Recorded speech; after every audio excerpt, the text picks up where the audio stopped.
Olá, sou Nelson Viegas, já estava com saudades de estar aqui novamente convosco. Estou aqui para vos trazer, portanto, a quinta mensagem da série A Nota Promissória, é verdade, já vamos, portanto, na quinta mensagem. Eu penso que vamos, talvez, falar mais duas, pelo menos duas mensagens, eu acredito, que a série, portanto, ainda comporta para preenchermos de alguma forma tudo aquilo que está expresso, portanto, no livro.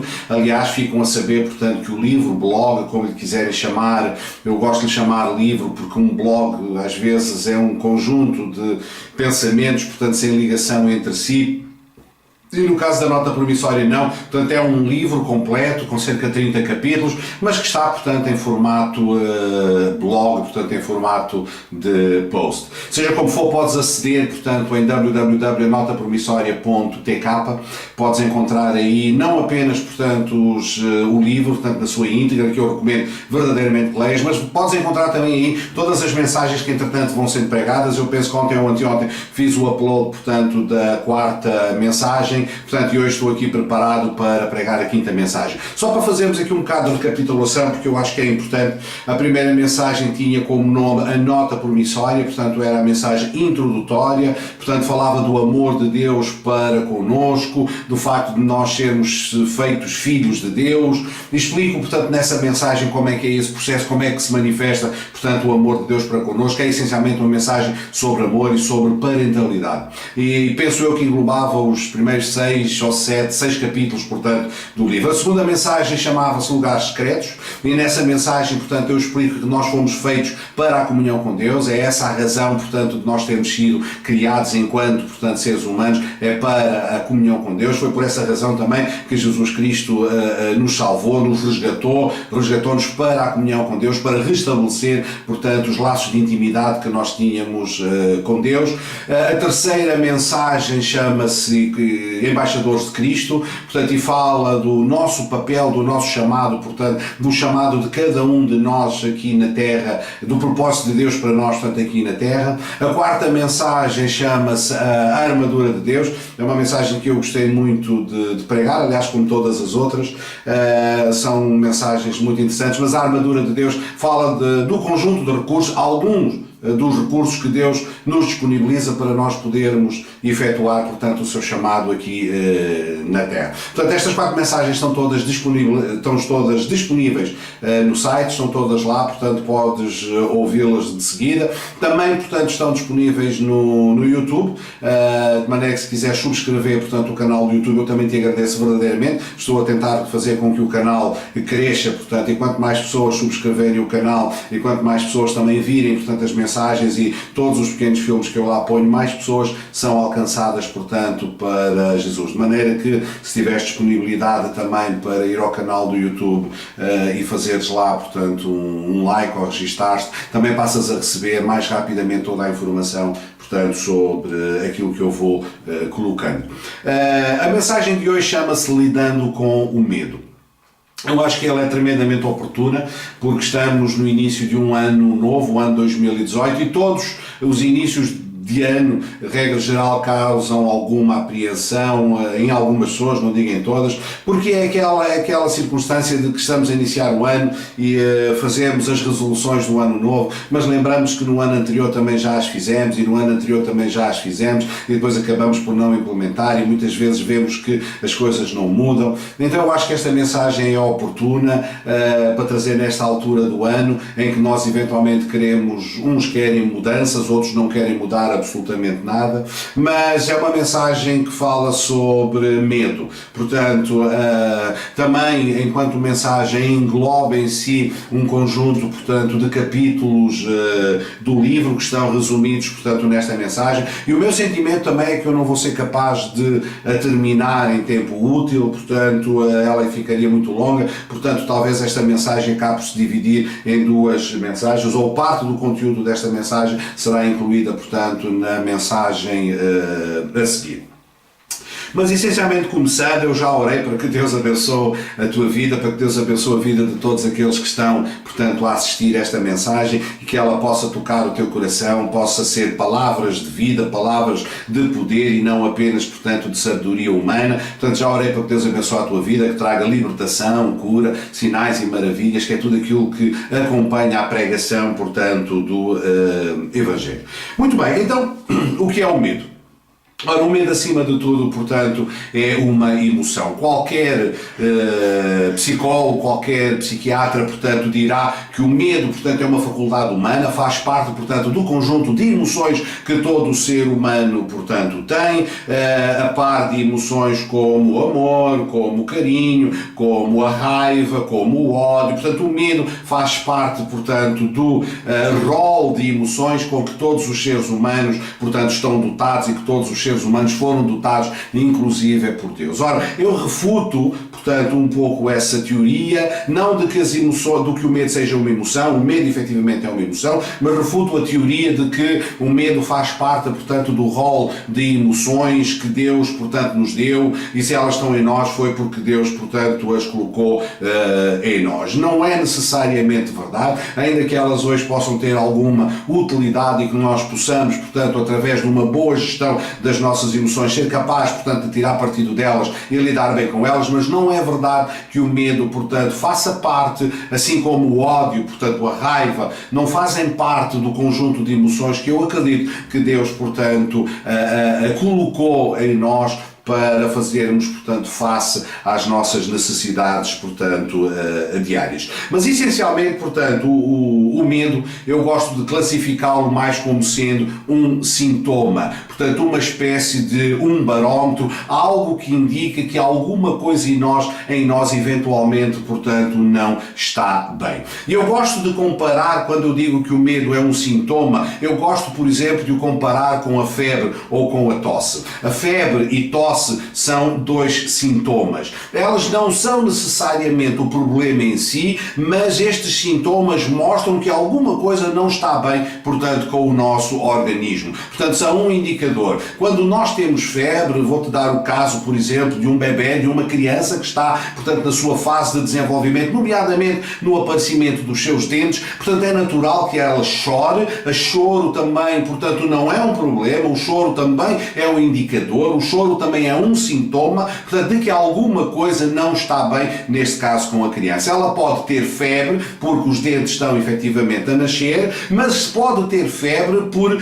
causa de um outro tipo, portanto, de infecção, que não seja necessariamente o nascer, portanto, do dente. Ela pode chorar porque tem dor, mas também pode chorar porque tem fome, também pode chorar porque tem falta de carinho. Portanto, o choro, que é um sintoma, pode ser o indicador de que alguma coisa não está bem com a pessoa, ou no caso específico do exemplo que eu estou a dar, portanto, não está bem com a criança. Ora, o choro não é o problema, portanto, não deve ser tratado como um problema, da mesma maneira que a febre não é um problema, a tosse não é um problema, portanto, a tosse é um indicador de que existe um problema. Por isso, portanto, o bom médico utiliza, portanto, os sintomas, os indicadores, os barómetros, para de alguma forma tentar perceber qual é o problema que está, portanto, a causar aquele tipo, portanto, de sintoma. O objetivo é resolver o problema, é utilizar o sintoma para perceber qual é o problema e resolver o problema e não apenas tratar o sintoma.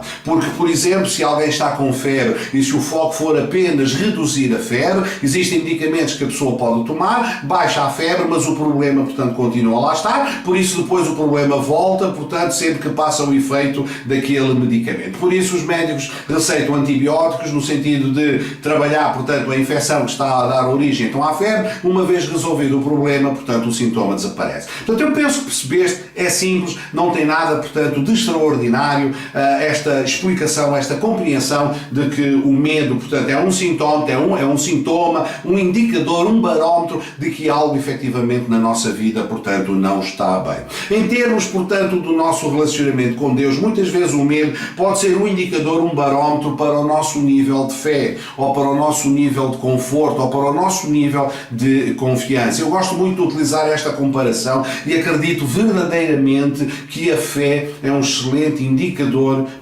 que o medo é um excelente indicador do nosso nível de fé. Porque eu acredito que quanto mais forte for a nossa fé, quanto mais forte for a nossa esperança, quanto mais forte for a nossa confiança em Deus, menos peso ou com menor frequência, portanto, este sintoma de medo se, portanto, manifesta na nossa vida. Agora, vamos conversar um pouco sobre esta questão do medo e tentar perceber um pouco mais como é que este medo e em que circunstâncias é que este medo se manifesta, ou de que as pessoas têm medo. Ora, as pessoas têm medo de morrer, as pessoas têm medo, portanto, da morte.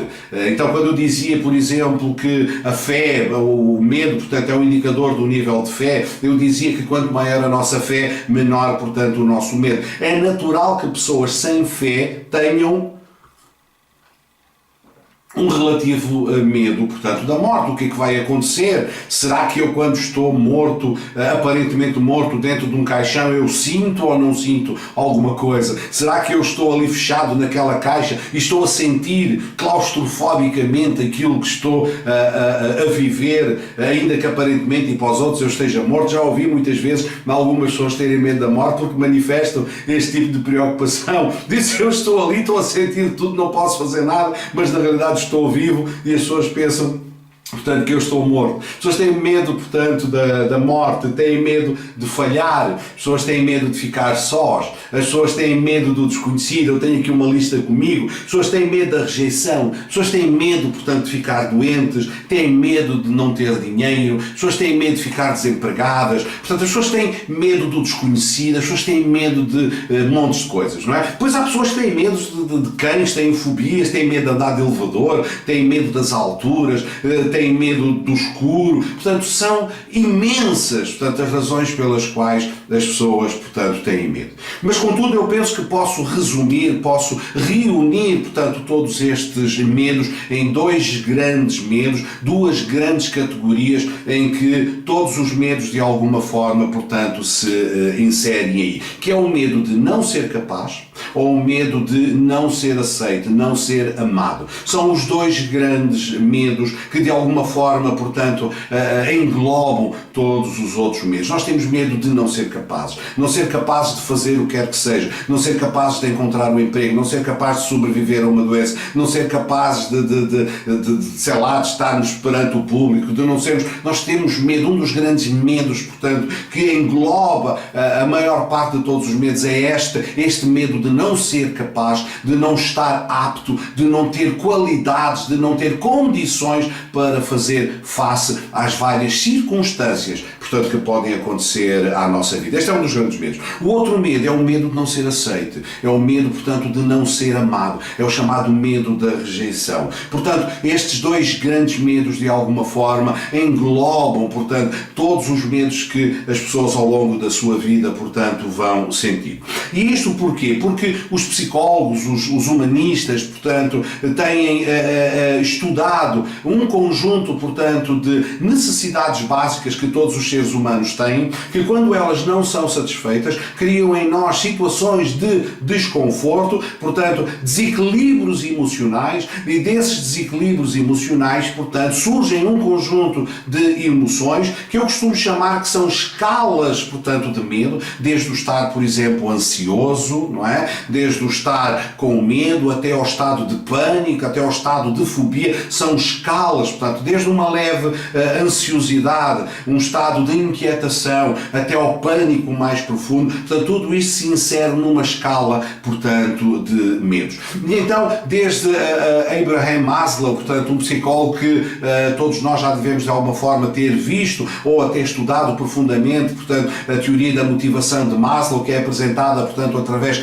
de uma pirâmide, onde na base da pirâmide, portanto, estão as nossas necessidades mais básicas, como as necessidades de sobrevivência, e depois vai subindo, portanto, na escala da pirâmide até ao topo da pirâmide, serem as necessidades de autorrealização. Eu tenho aqui uma escala, uma forma muito mais simples, portanto, de falar das necessidades humanas, E basicamente são 6 que eu estruturei aqui, onde diz todo o ser humano tem necessidade de ter controle sobre as circunstâncias à sua volta. Portanto, nós temos necessidade de estar no controle das coisas. Nós não gostamos de indefinição. Portanto, queremos saber o que é que vai acontecer, queremos ter a garantia de que temos controle sobre as várias facetas da nossa vida. Queremos ter controle sobre o futuro dos nossos filhos, de que eles estão bem, que estão protegidos, que nada de mal lhes vai acontecer. Queremos saber que temos controle sobre a nossa vida, sobre o nosso trabalho, que não vamos ficar desempregados, que não vai acontecer uma crise, que não vamos ficar sem dinheiro, que não vamos passar por um divórcio. Nós queremos ter controle. Queremos saber que todas as coisas que estão na esfera das nossas áreas de influência mais direta ou mais afastada, que nós de alguma forma conseguimos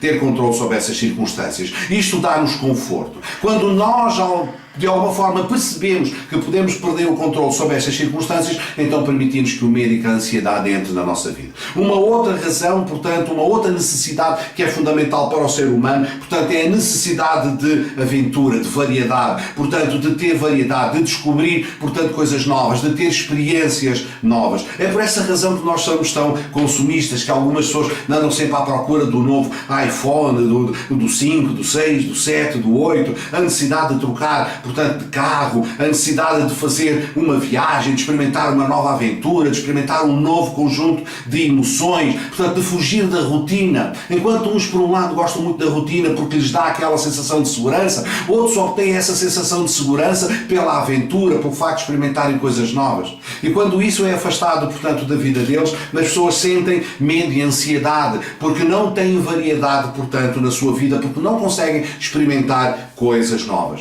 Depois temos a necessidade de ter significado, de saber que somos reconhecidos. Por exemplo, nas organizações, nas empresas, uma das razões pelas quais as pessoas ficam insatisfeitas com o seu local de trabalho e a razão pela qual muitas vezes as pessoas trocam de empresa, mudam de um emprego para o outro, não é tantas vezes por causa da questão salarial, é muitas vezes por causa da questão do significado, de a pessoa saber que é reconhecida, da pessoa saber que é, portanto, valorizada. Nós, enquanto seres humanos, temos essa necessidade de sermos reconhecidos, portanto, de sermos valorizados, de saber que temos, portanto, valor. É a razão pela qual, por exemplo, as nações se tornam independentes, é o direito à sua autodeterminação. Foi isso que, por exemplo, fez com que Timor-Leste saísse da Indonésia, o direito, portanto, da sua autodeterminação, de ser reconhecido, portanto, como um país. Assim, nós temos necessidade de ser reconhecidos como indivíduos, portanto, ter esta necessidade de ser reconhecidos, de termos, portanto, valor próprio. É a necessidade, portanto, de ser, portanto, de ter significado. Depois temos, em número 4, a necessidade de pertença, de pertencermos a alguma coisa, de fazermos parte, portanto, de um grupo. É por essa razão que as pessoas muitas vezes se juntam a clubes, pertencem a clubes com outras pessoas com as quais se identificam, por exemplo, clubes de caçadores, ou clubes de ciclistas, ou clubes de leitura, clubes de futebol, clubes, não importa, mas as pessoas entram para movimentos, até as próprias igrejas. As pessoas que têm mais facilidade, por exemplo, ou têm mais necessidade de pertencer a um determinado, ou de serem reconhecidas como pertencendo a algo, são aquelas que mais facilmente, portanto, se envolvem em trabalhos de grupo, em coisas, portanto, onde eles possam ter uma identidade que seja coletiva. Portanto, todo o ser humano tem necessidade de pertencer a alguma coisa, de fazer parte, portanto, de um grupo ou de um corpo. Depois, estas duas finais enquadram-se muito também, portanto, com a pirâmide das necessidades de Maslow, com as necessidades, portanto, mais elevadas, que é a necessidade de crescer, portanto, a necessidade de aprender, a necessidade de incorporar coisas novas, a necessidade, portanto, de nos desenvolvermos, de irmos mais longe. E, por fim, portanto, esta necessidade mais altruísta que algumas pessoas têm, que é a necessidade de contribuir, a necessidade de deixar um legado, portanto, a necessidade de deixar o seu nome escrito, portanto, na história de alguma forma. Pode ser na história global, pode ser na história, portanto, das pessoas mais próximas. Pode ser simplesmente a necessidade de abençoar. Há pessoas que nasceram para dar. Há pessoas que são dadoras por natureza. E não estou a falar apenas dadoras de sangue, mas há pessoas que dão, há pessoas que abençoam. Há pessoas que a sua razão de ser, portanto, é abençoar a vida dos outros. Estão disponíveis, portanto, para contribuir. Portanto, eu enumerei aqui, de alguma forma, 6 necessidades básicas. E todas estas necessidades básicas, quando algumas delas, portanto, estão em faltas no ser humano, portanto, elas criam situações de desconforto e que, quando são agudizadas, criam situações de medo. Portanto, nós não queremos que estas situações nos aconteçam, porque elas desestabilizam de alguma forma, portanto, a nossa vida espiritual, a nossa vida emocional, portanto, geram desconforto, tiram-nos, portanto, da zona de conforto. Portanto, nós não queremos que nada disto aconteça, portanto, queremos ter controle sobre todas estas necessidades e queremos garantir que todas elas são satisfeitas, portanto, na nossa vida. Portanto, isto para explicar, portanto, como é que o medo, portanto, se manifesta na nossa vida e como ele pode ser um indicador de que há coisas que efetivamente, portanto, ele não estão bem na nossa vida. Agora, lembra que eu também tinha dito que o medo não faz parte do repertório de emoções, portanto, que eu acredito que Deus tinha determinado para o ser humano. Portanto, esta é uma emoção que era suposto, portanto, nós não termos. Então, quando é que ela surge? Portanto, ela surge, o medo, a palavra medo é referida pela primeira vez na Bíblia, no livro de Gênesis, no capítulo 3, portanto, e aqui entre o versículo 7 e 10. Eu vou ler aqui, vou fazer aqui a contextualização. Portanto, eu vou ler aqui alguns versículos do capítulo 3 e tu vais acompanhar a leitura através daquilo que aparece, portanto, aqui ao lado. Podes acompanhar a leitura aí. E eu vou contextualizar, portanto, o aparecimento do medo. E diz assim no capítulo 3, versículo 1, portanto, do livro de Gênesis, começa por dizer: Ora, a serpente era mais astuta que todas as alimárias do campo que o Senhor Deus tinha feito. E esta disse à mulher: É assim que Deus disse: Não comereis de toda a árvore do jardim? E a mulher disse à serpente: Do fruto das árvores do jardim comeremos, mas do fruto da árvore que está no meio do jardim, disse Deus: Não comereis dele, nem nele tocareis, para que não morrais. Então a serpente disse à mulher: Certamente não morrereis, porque Deus sabe que no dia em que dele comerdes, se abrirão os vossos olhos e sereis como Deus, sabendo o bem e o mal. E vendo a mulher que aquela árvore era boa de se comer e agradável aos olhos, e árvore desejável para dar entendimento, tomou do seu fruto e comeu. E deu também a seu marido, e ele comeu dela. Então foram abertos os olhos de ambos e conheceram que estavam nus, e cozeram folhas de figueira e fizeram para si aventais. E o verso 8 diz: E ouviram a voz do Senhor Deus, que passeava no jardim pela viração do dia, e escondeu-se Adão e a sua mulher da presença do Senhor Deus entre as árvores do jardim. E chamou o Senhor Deus a Adão e disse-lhe: Onde estás? E ele disse: Ouvi soar a tua voz no jardim e temi, porque estava nu e escondi-me. E disse Deus: Quem te mostrou que estavas nu? Que comeste tu da árvore que te ordenei que não comesses? Então disse Adão: A mulher que me deste por companheira, ela me deu da árvore e comi.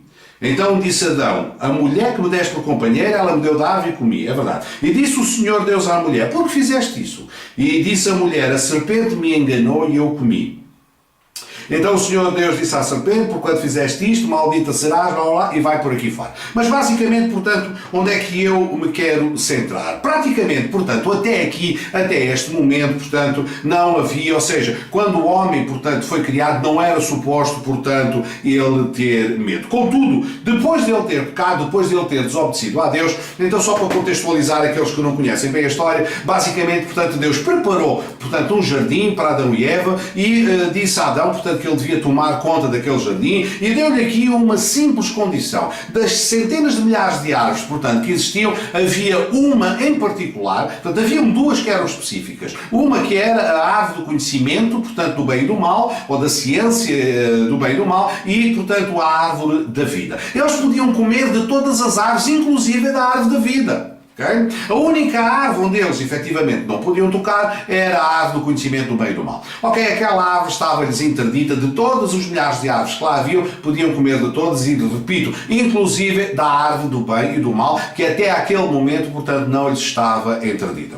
Contudo, portanto, eles pecaram, desobedeceram, portanto, a serpente enganada, a Eva enganada pela serpente, portanto, e Adão levado a comer pela sua, portanto, mulher em desobediência, porque ele tinha o mandamento tinha sido dado a ele, portanto, de que ele não podia comer o fruto, portanto, daquela árvore. Então, portanto, surge aqui o medo, portanto, no versículo 10, e disse: ouvi soar a tua voz no jardim e temi e tive medo, portanto, porque estava nu e escondido. Então nós vemos aqui, portanto, uma espécie de sequência, okay? Uma sequência de eventos que acontece fruto da desobediência. Portanto, há aqui uma desobediência que é consciente, portanto, a desobediência de Adão não é, portanto, inconsciente, ele tem consciência, portanto, de que está a desobedecer, ele tem consciência de que estava proibido, portanto, de comer o fruto daquela árvore, ainda assim, portanto, ele aceitou a oferta, portanto, de Eva e comeu, portanto, o fruto da árvore. Automaticamente diz, portanto, no verso 7, que os seus olhos se abriram. Eu já vou voltar, portanto, aqui à abertura dos seus olhos,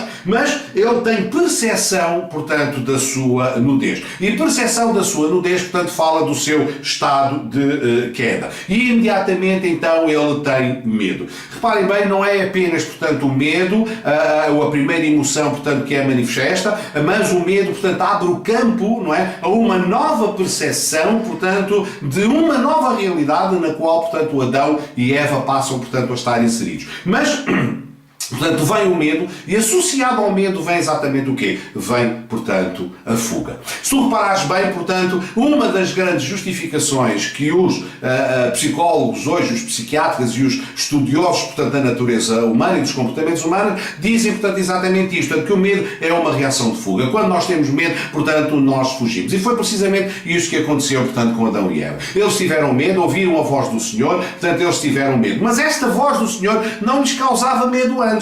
Porque diz a palavra que Deus tinha por hábito, portanto, na virada do dia, que é como quem diz, no final, portanto, do dia, Deus vinha, portanto, ter comunhão com Adão e Eva, portanto, encontrava-se com ele e tratava dos seus assuntos, estavam em comunhão, portanto, era normal, portanto, isto acontecer, até à primeira, portanto, desobediência, ok? Uma vez, portanto, que ele desobedeceu, o medo veio sobre ele e aquilo que lhe dava prazer estar na presença de Deus, portanto, passou a gerar medo. E uma vez instaurado o medo, o que é que aconteceu? Portanto, aconteceu a fuga. Mas não aconteceu, portanto, apenas a fuga. Uma das coisas que eu te quero dizer e que tu podes perceber deste texto é que se começa, portanto, aqui a manifestar, portanto, a natureza pecaminosa que tem, portanto, em Satanás a sua origem, que é característica, portanto, do comportamento de Satanás. Ora, que é o quê? Que é precisamente a acusação. Portanto, a manifestação das características de Satanás, portanto, na vida do homem. Imediatamente, portanto, ao pecar, deu o primeiro, portanto, a fazer a acusação é precisamente, portanto, Adão. Adão acusa, portanto, a mulher, não é? Quem te disse que estavas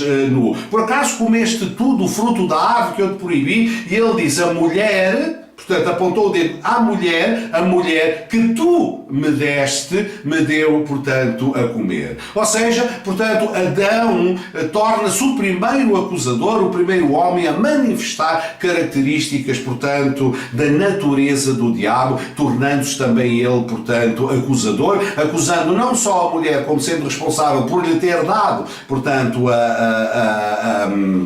a fruta, portanto, a comer, tentando desresponsabilizar-se, passando a responsabilidade para o outro, mas imediatamente acusando Deus também, porque se Deus não tem dado a esta mulher, eu não tinha comido, portanto, do fruto. A mulher que tu me deste, portanto, me deu a comer. Imediatamente, portanto, a mulher, não é, faz a acusação, portanto, também não assume a sua responsabilidade e aponta, portanto, o dedo à cobra. A serpente, portanto, me enganou e me deu a comer. Portanto, ou seja, medo gera fuga automaticamente, mas gera também automaticamente desresponsabilização, o facto, portanto, das pessoas não assumirem 100% das suas responsabilidades, não assumiram 100% das responsabilidades pelos seus atos e desculpam-se pondo a culpa, portanto, em terceiros. O que é interessante é que a palavra, portanto, Satanás ou a palavra diabolo, portanto, que é a palavra grega diabo, neste caso diabolos, significa precisamente falso acusador. Que é isso, portanto, que o diabo é. Portanto, ele é o acusador dos irmãos. É desta forma, portanto, que a Bíblia o retrata. Isto é tão profundo e tão interessante e Deus tão abomina, portanto, as dissensões entre os irmãos e aqueles irmãos que passam a vida, portanto, a acusarem-se uns aos outros, a falarem mal uns dos outros. Na realidade, o que nós estamos a ser diabos, porque quando nós acusamos o outro, quando nós acusamos, portanto, alguém, quando nós fazemos falsas acusações sobre alguém, nós estamos a ser diabos. É isso que significa, portanto, a palavra acusador. Portanto, vamos pensar muito bem, portanto, antes de fazer qualquer acusação sobre o outro, antes de apontar apontarmos o dedo a quem quer que seja, antes de descobrirmos a nudez, portanto, de quem quer que seja, lembremos-nos que o ato, portanto, daquilo que nós estamos a fazer tem como nome diabo. Bom, mas eu estava a explicar como é que surge então o medo. O medo entra na natureza de Adão e Eva precisamente porque existe uma mudança de natureza. Ora, a natureza, portanto, de Adão e Eva antes da queda é uma, portanto, eles foram colocados naquela condição, naquela circunstância para reinar sobre a terra, para se desenvolverem, para se multiplicar, para dar nome aos animais, para reinar, portanto, sobre a terra, para dominar e subjugar, portanto, a terra, para estarem por cabeça e não por cauda, portanto, eles foram colocados numa posição, portanto, de domínio e a sua natureza, portanto, refletia preponderância, portanto, sobre todas as outras espécies, sobre, portanto, toda a natureza. Contudo, quando eles pecam, há uma mudança de natureza. E essa mudança de natureza, portanto, acontece, está expressa no versículo 7 do capítulo 3, onde diz: os seus olhos se abriram.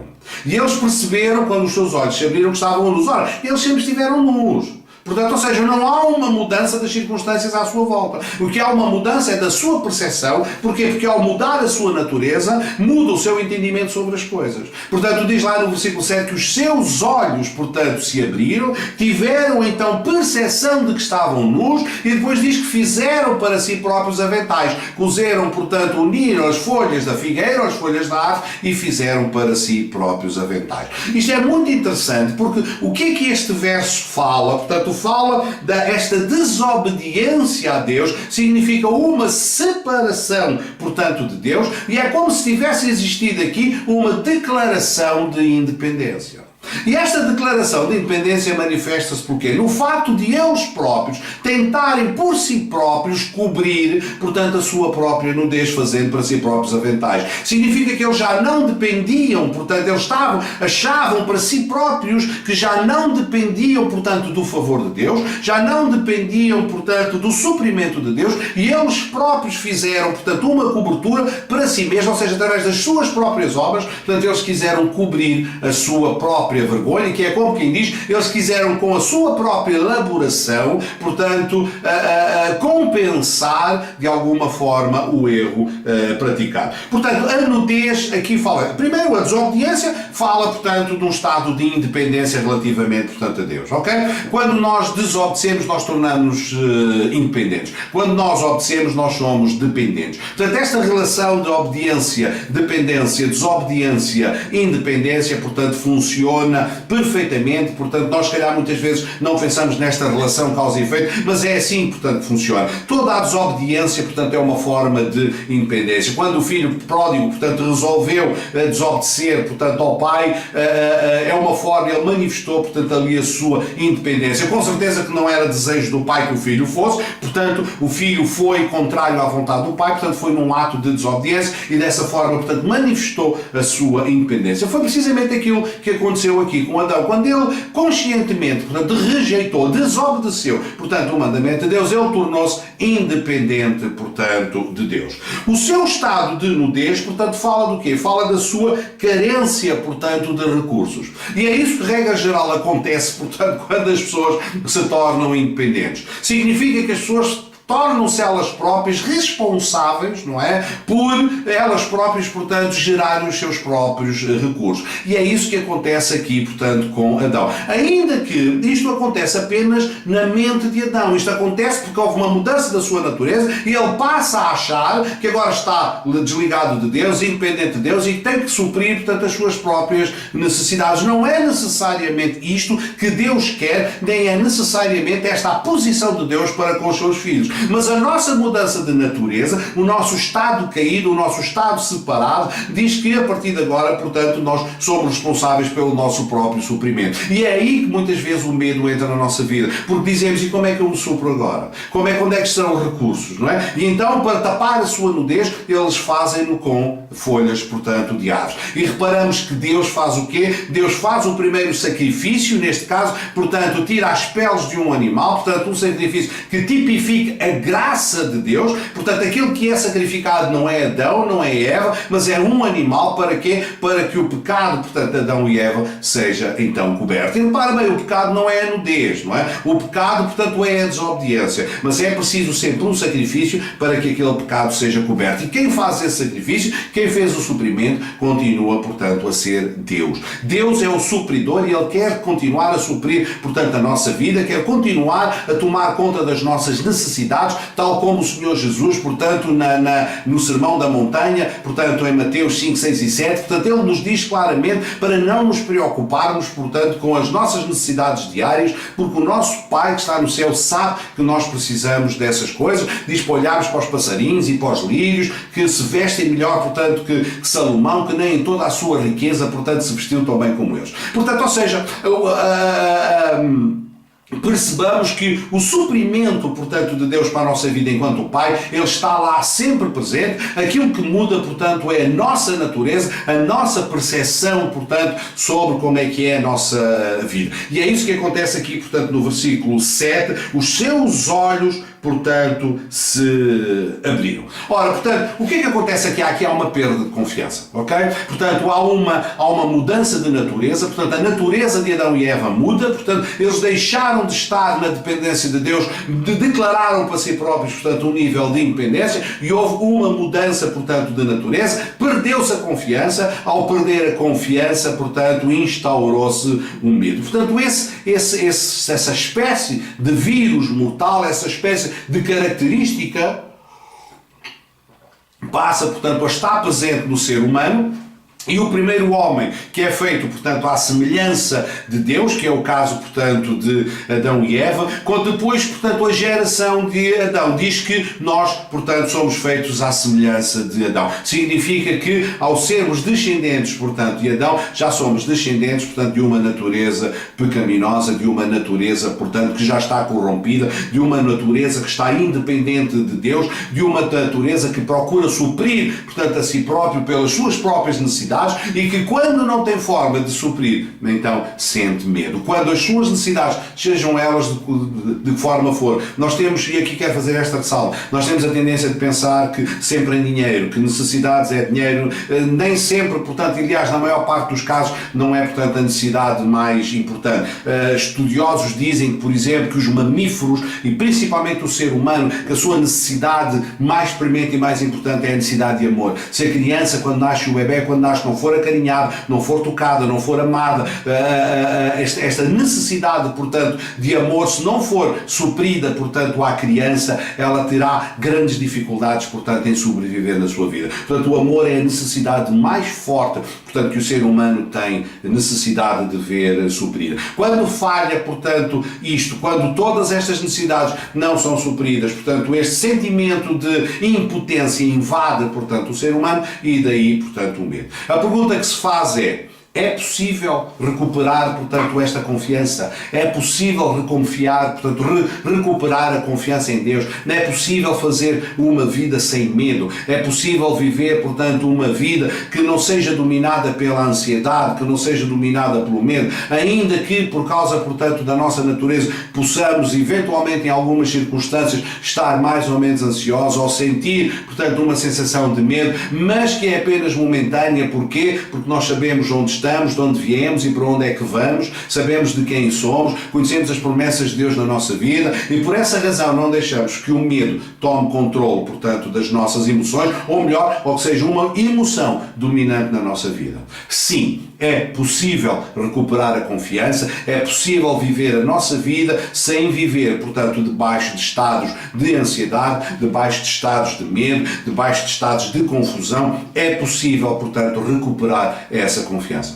Contudo, tal como aconteceu com Adão, porque essa perda, portanto, de confiança se deveu a uma mudança da sua natureza, também é importante que a recuperação da confiança venha por uma mudança, portanto, da nossa natureza. Nós temos que mudar a nossa natureza para um estado de natureza que seja anterior, portanto, ao da queda. E isto pode parecer estranho dizer, e vocês vêm-me a sorrir, sim, é possível, e eu vou-vos mostrar pela palavra de Deus, sim, só pela palavra de Deus, que é Jesus, é que é possível, portanto, recuperar a confiança que estava, portanto, perdida. Eu, para isso, quero, portanto, que abras a tua Bíblia, ou leias, portanto, por aqui, em Tito, na carta que Paulo, portanto, escreveu a Tito, no capítulo 3, eu vou-vos ler o versículo 5b, que é o final do versículo, mas, ou se calhar vou ler...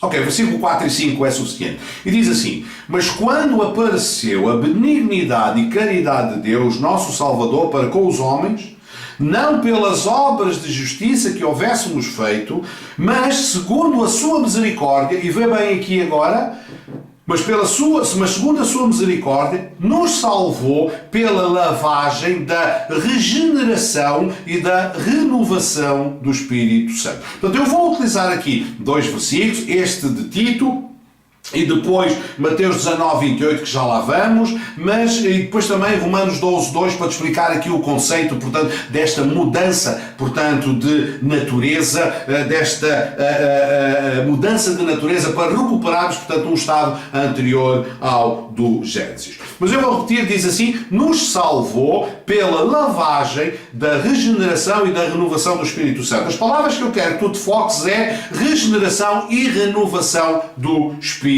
Santo. Ora bem, então, a primeira palavra, que é regenerador, ou pela regeneração, é palagenesis, ou palaginesis. Eu não sei necessariamente, portanto, falar grego, não sei se a pronúncia, portanto, é feita desta maneira ou não, mas também isso não é relevante para o caso. O que eu te quero dizer é que esta palavra palagenesis é composta por dois vocábulos, portanto, uma preposição que é palin, não é? E outra que é gênesis. E palin significa de volta, significa voltar, portanto, significa de volta, portanto, ou seja, como que voltar a um estado, portanto, anterior. E a segunda palavra, que é Gênesis, ou Genesis, okay? Que significa que é princípio. Então, o que esta palavra está a dizer? Que Deus nos salvou, diz que não pelas obras de justiça que houvéssemos feito, não por nada do que nós houvéssemos feito, não por causa dos nossos aventais, não por causa das folhas de oliveira que nós tivéssemos cozidos, mas segundo a sua misericórdia, Ele nos salvou. Salvou-nos como? Pela lavagem da regeneração e renovação do Espírito Santo. Portanto, o Espírito Santo faz em nós,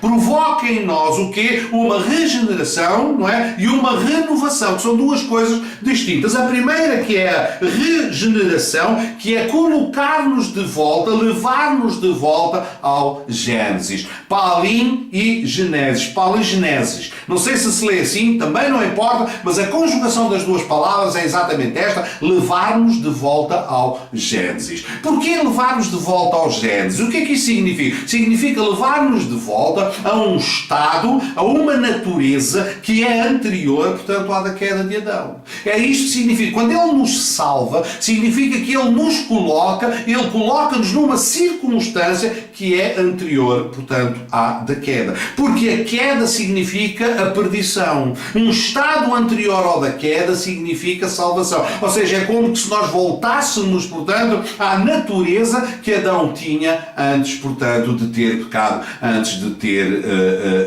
desobedecido. E reparem bem, portanto, isso não é obra nossa, é misericórdia, portanto, de Deus e obra do Espírito Santo. E depois a segunda palavra, que é renovar, que é anakainosis. Anakainosis. Provavelmente dir-se-á assim, se houver aí um grego que fala bem grego, há de estar a rir da minha pronúncia, ri à vontade, não há problema nenhum, mas também aqui, portanto, esta palavra é composta por duas palavras. Uma preposição, que é ana, e ana significa repetido, significa repetição, significa, portanto, uma constância, significa repetir, e kainosis. E kainosis significa novo, significa novidade, significa incomum, portanto novo de fresco, de incomum no sentido que não é comum, portanto que não é habitual. Portanto, então nós temos aqui uma que é, como é que vem esta salvação? Através da nossa colocação, portanto, em Gênesis, portanto num estado pré-queda, a renovação da nossa, portanto, natureza a um estado, portanto, antes da queda, e pela renovação, portanto,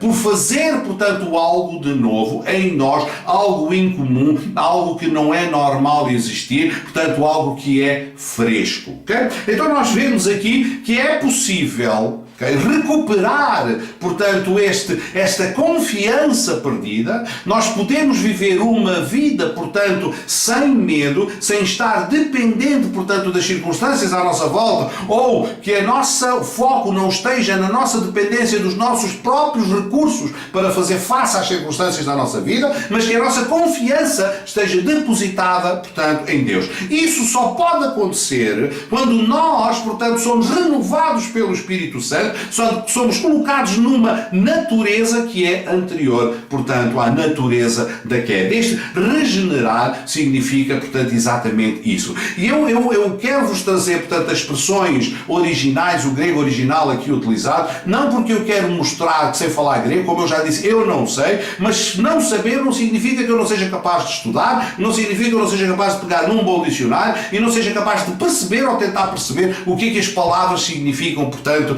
na sua semântica original. E quando nós lemos a palavra regenerador ou regenerar, não estamos a perceber, não é tão forte como se eu disser que aquela palavra significa de volta ao Gênesis.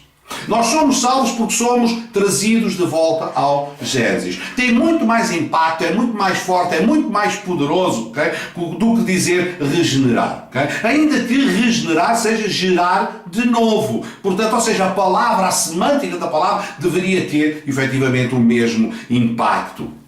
E depois, então, renovador, que é fazer de novo, é repetidamente, portanto, fazer de novo. Portanto, nós somos salvos, nós ganhamos uma nova natureza, portanto, quando isto, portanto, acontece, quando nós voltamos a um estado pré-queda. Ora bem, nós passamos a ter, e repara bem, uma das coisas que acontecia, portanto, no estado pré-queda, era uma comunhão íntima de Deus, portanto, com Adão e Eva. Diz lá que Deus, na virada do dia, vinha, portanto, encontrar-se com Adão e Eva. Depois da queda, eles foram expulsos, portanto, do jardim. Depois da queda, portanto, o acesso à árvore da vida, portanto, foi-lhes interdito. Se eles tivessem comido a árvore da vida, o fruto da árvore da vida, em vez do conhecimento do bem e do mal, a situação seria completamente diferente. Portanto, eles teriam passado no teste, as coisas seriam completamente diferentes. Não sei como é que seriam, mas seriam diferentes. Eles tinham perpetuado, portanto, o estado de graça que tinham antes da queda. Isto é muito importante. E uma das razões pela qual o acesso à árvore da vida foi-lhes interdito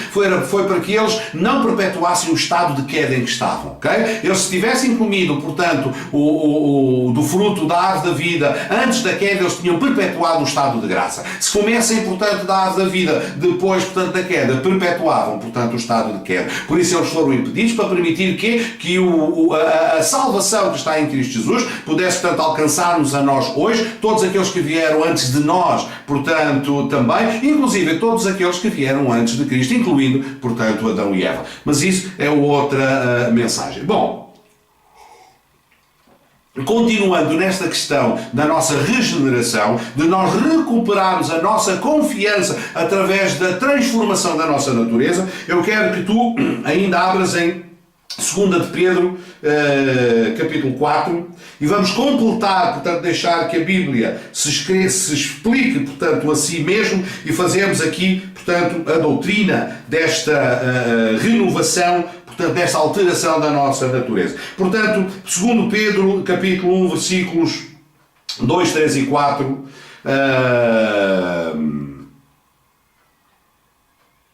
diz assim, versículo 3 e 4. Visto como o seu divino poder nos deu tudo o que diz respeito à vida e piedade, pelo conhecimento daquele que nos chamou por sua glória e virtude. E agora o versículo 4, prestem bem atenção. pelas quais Ele nos tem dado grandíssimas e preciosas promessas. Deus, através de Jesus Cristo, nos tem dado grandíssimas e preciosas promessas, para que por elas fiquemos participantes de quê? Da natureza divina, havendo escapado da corrupção que pela concupiscência há no mundo.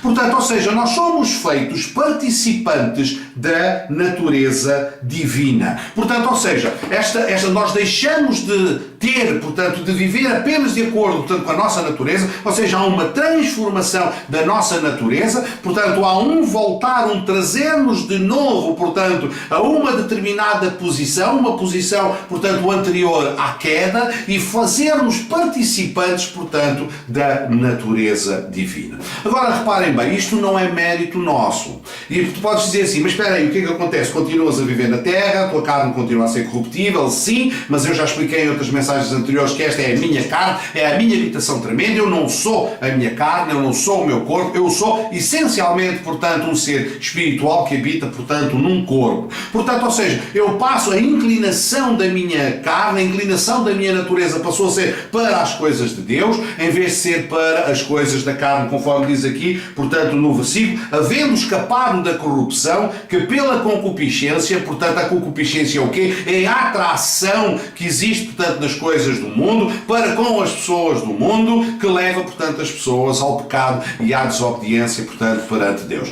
Isso não significa que eu não peque, não significa que eu não erre, mas significa que pela graça de Deus, pela minha aceitação do sacrifício de Jesus, eu fui posicionalmente, ou seja, de forma legal, por causa do sacrifício e porque eu aceito esse sacrifício, okay? Eu sou colocado de forma legal numa posição, portanto, anti-queda, numa posição, portanto, de nova natureza, de uma posição, portanto, antes deste grito de Ipiranga, portanto, deste grito de independência que Adão, de alguma forma, deu, portanto, em relação a Deus. É como se eu estivesse a dizer, ok, eu quero voltar a ser Estado-membro, quase um pouco como acontece, portanto, com Barcelona em Espanha, que decretou, portanto, a sua independência, sem ter noção que a independência, portanto, relativamente à Espanha, implicava também não ter o recurso de Espanha e todas aquelas coisas que nós vimos nas notícias dos bancos e das empresas a saírem da Catalunha, porque, enfim, se isto já é Espanha, já não é a União Europeia. Portanto, se eu não estou na dependência de Deus, também já não sou membro do corpo de Cristo. Quando eu estou na dependência de Deus, então eu torno-me membro do corpo de Cristo. Portanto, a aceitação da morte e ressurreição de Jesus Cristo, a aceitação de que Jesus Cristo morreu pelos meus pecados, o facto de eu reconhecer que sou um pecador, de me arrepender dos meus pecados, portanto, isso faz em mim uma mudança de natureza através da obra do Espírito Santo, ok? Portanto, há uma renovação da minha mente, há uma renovação do meu entendimento e legalmente, posicionalmente, eu sou colocado numa posição, portanto, anti-queda, numa relação de dependência para com Deus e também numa relação de comunhão com Deus. Ora, ajudar, portanto, este processo, eu vou-te pedir que tu abras em Romanos 12, no versículo 2, e vamos interpretar também, portanto, um pouco o que é que significa este verso, a profundidade, portanto, deste verso. Romanos 12, versículo 2, diz assim: E não vos conformeis com este mundo, mas transformai-vos pela renovação do vosso entendimento, para que experimentais qual seja a boa, agradável e perfeita vontade de Deus. No fundo, está a dizer aqui que nós não nos devemos conformar com este mundo, mas transformarmos pela renovação da nossa mente para que possamos perceber Deus, para que possamos perceber o seu amor, para que possamos perceber a sua natureza, para tal como Paulo diz aos Coríntios, nós temos a mente de Cristo para que possamos, portanto, instruí-lo. Na verdade, a palavra, portanto, não é necessariamente instruir, é caminhar com ele. A palavra grega é subibasos. Lá está, mais uma vez, não sei se diz assim, mas não faz mal, está aqui, portanto, a palavra, podes conseguir lê-la e o versículo, portanto, onde ela está nomeada. Significa caminhar, portanto, com ele, que é como quem diz entender, portanto, aquilo que ele diz. Ora, não nos conformemos com o sistema deste mundo. Ora, eu vou explicar como é que funciona, portanto, o sistema deste mundo e o que é que significa conformarmos-nos com, portanto, o sistema deste mundo. A palavra conformar significa susschematizo.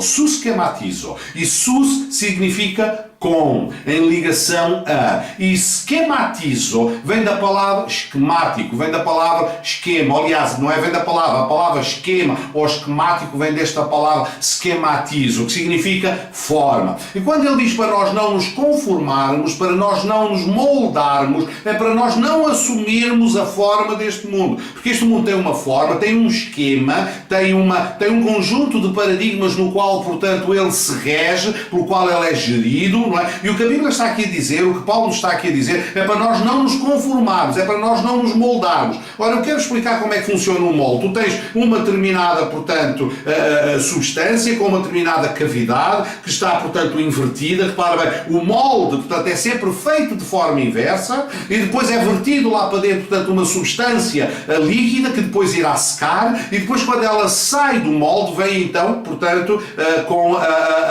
já não vem inverso, portanto vem na posição efetivamente, portanto, real. Então o que é que ele está aqui a dizer? Para nós não nos sujeitarmos, para nós não nos conformarmos, portanto, com este mundo, com o sistema deste mundo, para nós não ganharmos a forma, não termos o estilo. E quando eu estou a falar em estilo, não estou a falar em forma de vestir, como muitas vezes, portanto, as pessoas falam de usar brinco ou não, ou ter o cabelo comprido, ou ter o cabelo rapado, ou o tipo de roupa. Não estou sequer aí. Estou a falar do sistema de pensamento, as coisas que o mundo, portanto, acredita e as coisas pelas quais o mundo se rege. E não estou a falar de modas. Portanto, não estou a falar de formas de vestir, nem de formas das pessoas se apresentarem. Mas o que a Bíblia diz é para nós não nos conformarmos, não nos pormos à forma, não entrarmos nos esquemas deste mundo, mas transformarmos, e a palavra aqui vocês conhecem, quer eu saiba falar grego ou não, a palavra é metamorfose, para que nós não nos metamorfosemos, para que nós nos transformemos, para que nós sofremos uma metamorfose, e vocês conhecem o processo da metamorfose da lagarta, que é uma pequena lagarta e que depois vira, portanto, uma borboleta. Significa que nós temos que nos transformar, nós temos que sair da forma, portanto, a qual nós estamos, que é semelhante, portanto, à forma do mundo, da forma de pensar do mundo, e nos transformarmos pelo quê? Pela renovação da nossa mente. E reparem bem, a palavra renovação aqui é a mesma que nós encontramos em Tito 3:5, portanto, anakainosis, é a mesma renovação. E mente aqui é o quê? É pela renovação do nosso entendimento. Portanto, ou seja, a mudança da nossa natureza não acontece somente pela mudança da nossa forma de pensar, como muitas pessoas dizem. Nós temos que mudar a nossa forma de pensar, sim, mas não basta mudar a nossa forma de pensar. Nós temos que mudar a nossa posição, portanto, em Cristo. Nós temos que mudar, portanto, a posição legal em que nós estamos. Nós temos que nascer de novo, portanto, não basta apenas pensar de outra forma. Pensar de outra forma naturalmente vai conduzir, portanto, o nosso caminho numa outra direção, vai nos ajudar a fazer coisas diferentes, vai nos ajudar a tomar escolhas diferentes, porque, regra geral, nós agimos em conformidade com as coisas que pensamos, portanto, isto é perfeitamente natural ser assim, mas não é disso que nós estamos a falar. Nós estamos a falar de uma regeneração. Portanto, a nossa mente tem que mudar. Portanto, a inclinação do nosso espírito já não pode ser para as coisas da carne, tem que ser para as coisas de Deus. Portanto, é mais do que simplesmente mudar a nossa forma de pensar, porque nós podemos mudar a nossa forma de pensar lendo um livro. Nós temos uma forma de pensar e vivemos uma experiência nova e passamos a pensar de uma forma diferente. E isso acontece a todas as pessoas. Uma pessoa que tem uma forma de pensar mais materialista, um dia faz uma viagem à Índia ou ao Bangladesh e vê a miséria de alguns sítios e muda a sua forma de pensar, deixa de ser materialista e passa a ser uma pessoa mais aberta, mais abençoadora, até cria uma fundação para ajudar as crianças no Nepal ou outra coisa qualquer e vai à noite distribuir cobertores. Amém, glória a Deus, o Senhor fica grato por todas essas coisas, mas posicionalmente a pessoa continua com a mesma natureza. A pessoa, para mudar a sua natureza, precisa ter uma transformação, precisa ter uma renovação. E essa renovação só vem pela presença do Espírito Santo, e a presença do Espírito Santo só vem por sermos uma nova criatura, por aceitarmos Jesus Cristo como Salvador pessoal. Portanto, ou seja, e isso dá-nos legalidade, tira-nos do reino das trevas para o reino do Filho do seu amor. Portanto, ou seja, tem que haver aqui uma mudança posicional. E então esta inconformidade, portanto, com o mundo é mais do que uma mudança de pensamento. Okay? E eu vou explicar mais ou menos como é que isto funciona, vou tentar dar-vos aqui, portanto, uma explicação. Como é que funciona o sistema do mundo? O sistema do mundo funciona tendo por base paradigmas. E o que é que são, portanto, paradigmas? Todas as pessoas, de alguma forma, regra geral, estou a utilizar aqui uma regra, portanto, de generalização, okay? Todos nós funcionamos de acordo com paradigmas, inclusive muitas vezes os cristãos, ok? Mas o sistema do mundo é um sistema que está construído em cima de paradigmas. Alguns paradigmas são bons, outros paradigmas são mais ou menos, e outros paradigmas são verdadeiramente maus. Mas o sistema do mundo está construído em cima de paradigmas. E o que é um paradigma? Um paradigma são regras, são modelos, portanto, são formas, portanto, de fazer as coisas, são conjuntos, portanto, de regras, conjuntos de ensinamentos, conjuntos de modelos, portanto, de normas para fazer as coisas. Inclusive, portanto, a própria lei, ela é um paradigma, ok? A lei em si, portanto, o apóstolo Paulo diz lá em Romanos que a lei é um pedagogo, portanto, é um curador, alguém, portanto, que leva a Cristo. Mas que quando Cristo vem, o pedagogo, a lei deixa de ser necessária. Portanto, a própria lei é um paradigma, porquê? Porque ela é um conjunto de regras, é um conjunto de normas, é um conjunto de ensinamentos, ok? No qual as pessoas, portanto, regem a sua atividade, tomam as suas decisões e fazem as suas escolhas. É o melhor que o mundo tem para oferecer, mas não é o melhor de Deus para o mundo, nem o melhor de Deus para os cristãos. O melhor de Deus para os cristãos é uma vida construída em cima de princípios. Então tu tens de um lado os paradigmas e tens do outro lado os princípios. E o que é que são princípios? Princípios são fundamentos, são pedras basilares, enquanto que os paradigmas mudam. Tu hoje tens um paradigma e mudas o paradigma, tens um conjunto de regras e mudas as regras, tens uma forma de pensar e mudas a tua forma de pensar. Os princípios são imutáveis. Ora, abre em 1 Coríntios, capítulo 3, versículo 11, 1 Coríntios 3, 11, e vamos ver o que é que diz aqui. Diz assim: porque ninguém pode pôr outro fundamento, okay, além do que já está posto, o qual é Jesus Cristo. Portanto, o que é um princípio? O princípio é um fundamento, é algo que é basilar, portanto, é algo em cima do qual tu constróis, portanto, o que quer que seja, ok? Mas vou-te dar uma outra passagem, Efésios 2, 20, para jogar, portanto, com esta. Efésios 2, 20, e diz assim: edificados sobre o fundamento dos apóstolos e dos profetas, de que Jesus Cristo é a principal pedra da esquina, ou pedra de esquina. O próprio Jesus Cristo dizia: sobre esta pedra edificarei, portanto, a minha igreja. Cristo, portanto, é o fundamento da igreja. Cristo não é apenas o fundamento da igreja, Cristo é o fundamento de todas as coisas. Todas as coisas foram criadas por Ele e para Ele. Ele é o fundamento de toda a criação. Portanto, para Ele foi criado o mundo, por Ele foi criado o mundo, e é nele que o mundo, portanto, se sustém. Ele é o fundamento de todas as coisas. Ele é o primeiro, Ele é o alfa, Ele é o protótipo. Portanto, Cristo é tudo em todos. Portanto, e isto não é um panteísmo, significa que tudo depende, portanto, de Cristo. Ele é a palavra criadora, Ele é o criador de todas as coisas, é Ele que mantém, portanto, este mundo em funcionamento, é Ele que garante que as órbitas se mantêm, é Ele que sustenta, portanto, este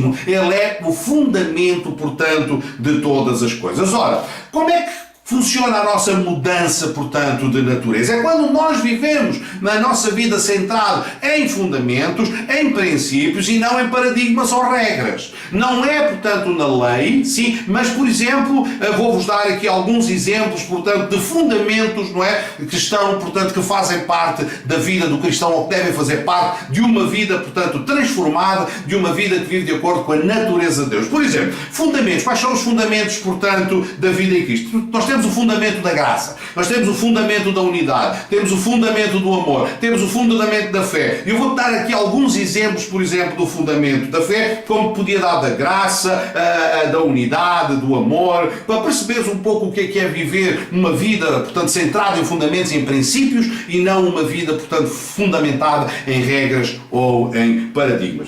Ora, fundamentos da fé. Nós somos salvos pela fé. Diz lá, Efésios 2:8. A nossa salvação é pela fé. Estamos a falar do fundamento da fé. Somos justificados pela fé, Romanos 5, portanto, versículo 1. Vivemos pela fé, o mesmo livro de Romanos, o mesmo capítulo, mas o versículo 17. Andamos pela fé, 2 Coríntios 5:7. Vencemos o mundo pela fé, 1 de João 5:4. Somos curados pela fé, Tiago 5, portanto, versículo 15. E por fim, agradamos a Deus pela fé, Hebreus 11, verso 6. Ok, se isto não é completamente diferente, se uma vida baseada em princípios não é completamente diferente de uma vida baseada em regras ou em paradigmas, então eu não sei o que é. Portanto, uma vida, e repara bem, tudo isto que nós podemos obter pela fé, pelo fundamento, portanto, pelo princípio da fé, não pode ser obtido, portanto, através de uma outra forma que não seja pela fé. Salvação pela fé, justificados pela fé, vivendo pela fé, andando pela fé, vencendo pela fé, sendo curados pela fé e agradando a Deus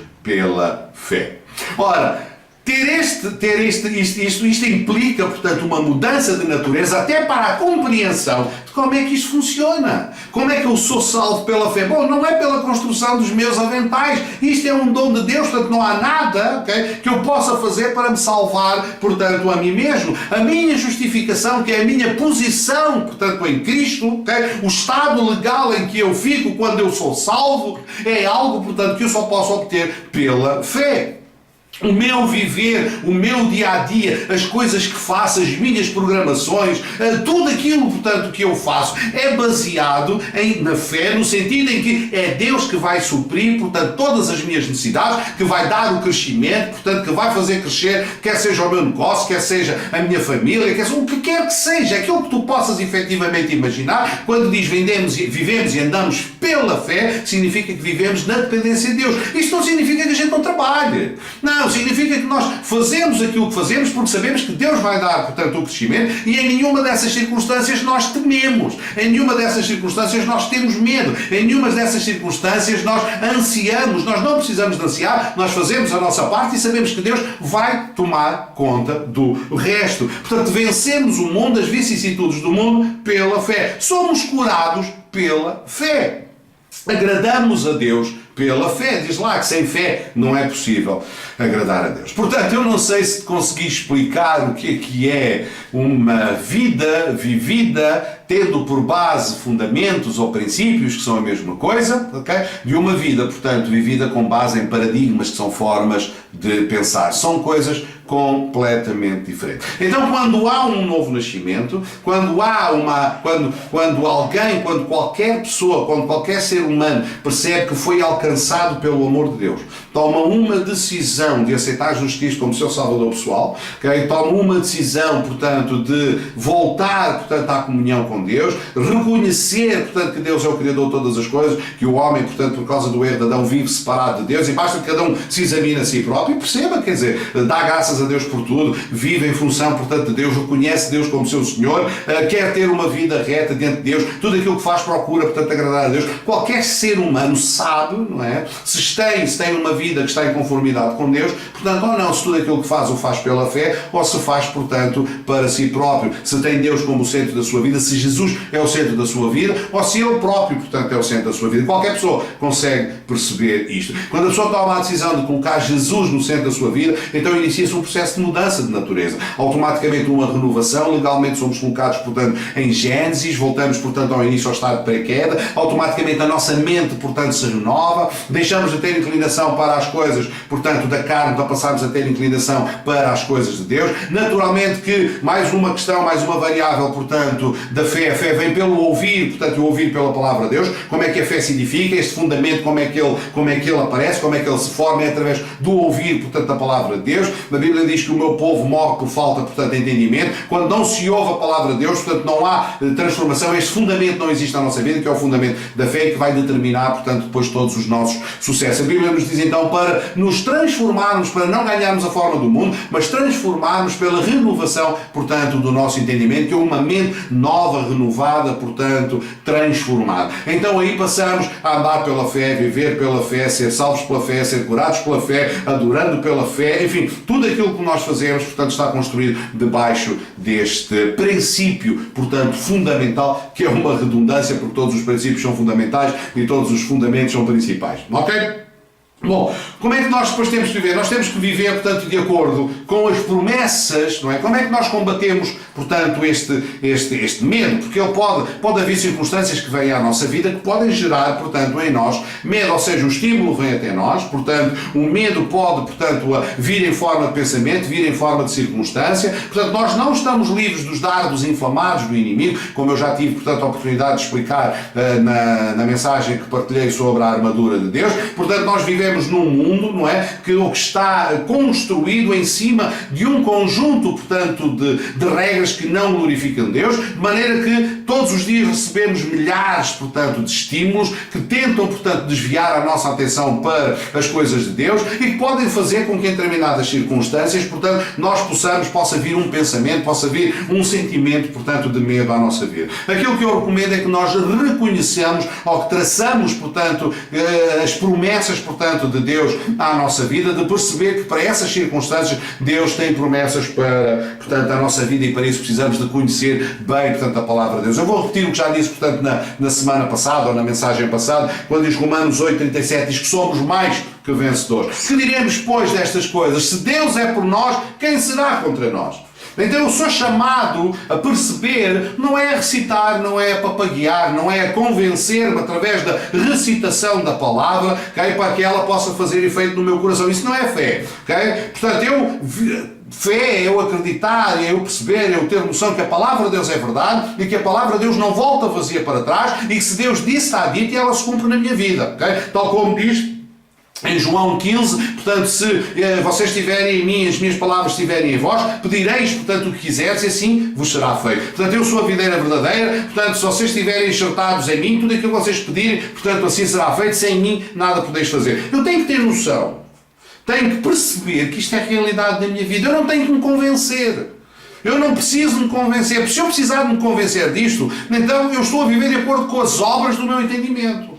Eu tenho simplesmente de aceitar que isto é real, Deus disse, isto é verdadeiro, eu não preciso me convencer. Então as promessas de Deus têm que fluir na nossa vida, têm que ser uma fé genuína e verdadeira, não através de vãs repetições, mas ainda que se tiveres que repetir, isso é contigo, não estou aqui para julgar, portanto, como é que o fazes, mas tens de perceber que esta fé é verdadeira na tua vida. E quando diz Romanos 8:37, se Deus é por mim, quem será contra mim? Isto deve ser uma promessa à qual eu me vou agarrar, porque é Deus que diz isto. E a fé deve ser tão natural como o simples viver, como beber um copo de água, como acordar de manhã, como um estado de gratidão, portanto, que nós temos para com Deus. Assim nós devemos, portanto, interpretar as promessas de Deus na minha vida. Se Deus é contra mim, se Deus é por mim, quem será contra mim? Quem intentará acusação contra os filhos de Deus? Okay? Somos mais que vencedores. Ou em Filipenses 4:13, posso todas as coisas naquele que me fortalece. Ora, repara bem, isto é muito interessante. O posso todas as coisas naquele que me fortalece é um convite à ação. Okay? Que é isso que eu acredito que é, portanto, a fé. Nós somos chamados para agir, nós não somos chamados para ficar quietos. Algumas circunstâncias nós temos que ficar quietos, mas, regra geral, nós somos chamados para agir. Portanto, nós temos recursos, ok, que Deus nos dá. Diz que nós não andamos por fé e não por vistas, mas diz que andamos. Não é? Portanto, diz que nós andamos por fé e não por vistas, mas andamos. Portanto, quando diz posso todas as coisas, significa que eu posso fazer. Deus vai resolver, Deus vai dar o crescimento, portanto, Deus vai tornar possível, mas eu posso fazer todas as coisas e como eu posso, eu faço-as. Portanto, ou seja, é esta confiança em mim que me leva, e em ti e em todos nós, que nos deve levar a perseguir um objetivo da vida, a querer fazer algo, portanto, a seguir em frente, porque a promessa de Deus, portanto, diz que está connosco tudo aquilo que pedires. Se vocês tiverem em mim as minhas palavras em vós, portanto, se estiveres ligado à videira, tudo aquilo que pedires será feito. Isto é uma promessa de Deus. Eu tenho que perceber que estas promessas são verdadeiras na minha vida e que o fundamento da fé é o princípio em cima do qual eu vivo e não um conjunto de regras e não um conjunto de paradigmas que hoje são verdade e que amanhã são mentira. Tal como a sardinha fazia mal ao colesterol e agora descobre-se que faz bem. Isto são os paradigmas do mundo. Os princípios de Deus e a palavra de Deus é imutável, não muda, permanece para sempre. Uau! Estou contente por estar a partilhar esta mensagem convosco. Eu quero terminar por aqui. Existe muito para dizer ainda sobre o sistema do mundo, mas não vou, portanto vai ficar para a próxima mensagem. A próxima mensagem vai ser fabulosa. Eu vou pregar sobre o sistema do mundo. Vai ser uma mensagem centrada nas coisas do mundo. Não vou fazer apologia do mundo, não é isso que eu estou a dizer, mas eu vou explicar, portanto, com algum detalhe como é que funciona, portanto, o mundo, como é que se formam paradigmas, portanto, o papel do diabo, o vírus, portanto, vou falar sobre o pecado, de uma forma talvez diferente, que talvez, portanto, nunca tivesses ouvido antes, mas te vai ajudar um pouco a perceber a natureza, portanto, do homem, a natureza do homem, do novo homem, a natureza do velho homem, este vírus mortal. Aliás, a mensagem, portanto, já tem nome, chama-se vírus mortal. Vou-te explicar um pouco, portanto, o que é o pecado, vou-te explicar o papel de Satanás, vou-te explicar como é que ele rege, como é que ele gera, portanto, este mundo, porque ele é o príncipe, portanto, deste mundo, como é que ele gera os principados e as potestades, portanto, do ar. Mas também tens isso lá, portanto, no meu livro. Vai lá, notapromissória.tk, lê. Aliás, se leres, portanto, o livro, fica mais fácil perceber tantas mensagens, porque as mensagens não são uma leitura, portanto, do livro, são uma reinterpretação, e cada vez que eu prego incluo, portanto, coisas novas que até nem estão, portanto, no livro, e vão-me lembrando outras coisas, e o próprio Espírito Santo vai, portanto, conduzindo, portanto, a mensagem conforme ele quer. Portanto, vou terminar fazendo-te apenas um convite para aceitar Jesus Cristo como teu Salvador pessoal. Eu não sei quem és, não sei de onde é que me estás a ver, não faço a mínima ideia, portanto, como é que é a tua vida, o que é que tens passado, o que é que tens vivido, mas se estás como Adão, que quando sentiu a aproximação de Deus se escondeu porque sabia que tinha errado e que estava em desobediência, e se tens andado, portanto, a esconder-te de Deus, quer sejas até um filho de Deus, mas que resolveste dar um grito de Ipiranga ou a tua vida, portanto, tem-te envergonhado e tu achas que Deus é contra ti, portanto, e tens vergonha de Deus, queres voltar à comunhão com Deus e precisas de um estímulo, precisas de ser convidado, portanto, a fazê-lo, ou tu que nunca tiveste comunhão com Deus, que és criação de Deus, porque somos todos criação de Deus, mas que queres passar, portanto, do estágio de criação para o estágio de filho, portanto, simplesmente só precisas de aceitar Jesus Cristo como teu Salvador pessoal, de reconhecer que, tal como eu, tu és um pecador também, mas que Jesus Cristo, ao morrer, portanto, na cruz para te salvar,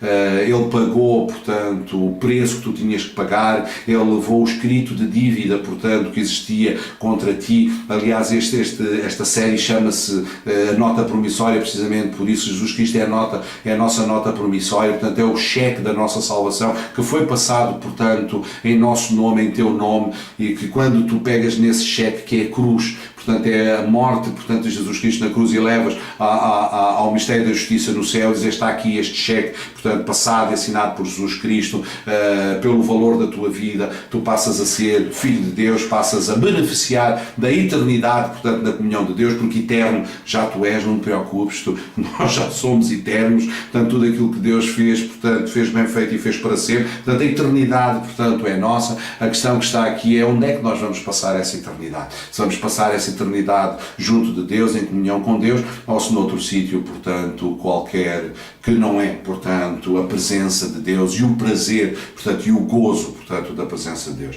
Portanto, eu convido a tomar essa decisão agora, em nome de Jesus. Só precisas de fazer esta oração. É uma oração muito simples, podes repetir comigo dizendo: Pai, eu reconheço no dia de hoje e na data de hoje, neste momento agora, que sou um pecador e que tenho estado afastado da Tua presença.